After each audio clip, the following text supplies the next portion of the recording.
শহীদ প্রত্যেককে আল্লাহ আপনি কবুল মঞ্জুর করেন, প্রত্যেকের পরিবারকে হেফাজত করেন। আল্লাহ যারা চিরতরে অন্ধ হয়ে গেছে, পঙ্গু হয়ে গেছে, আল্লাহ হাজার হাজার ভাইয়েরা, আল্লাহ তাদের উপর আপনার খাস রহমত নাযিল করেন, তাদের সম্মানজনক রিজিকের ফয়সালা করে দেন, তাদের পরিবারের উপর আপনার খাস রহমত নাযিল করেন।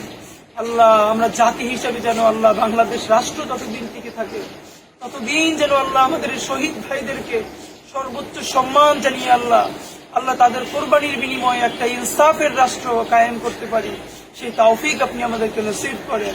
ইয়া আল্লাহ শহীদদের পরিবারগুলোকে আপনি কবুল ও মঞ্জুর করেন। আল্লাহ আমরা আমাদের যে ভাইয়েরা আমাদের উত্তরসূরি হিসেবে রেখে গেছে, আমাদেরকে তাদের যোগ্য উত্তরসূরি হিসেবে কবুল ও মঞ্জুর করেন। রব্বানা তাকাব্বাল মিন্না ইন্নাকা আনতাস সামিউল আলিম ওয়া তুব আলাইনা ইন্নাকা আনতাত তাওয়াবুর রহিম। আলহামদুলিল্লাহি রাব্বিল আলামিন।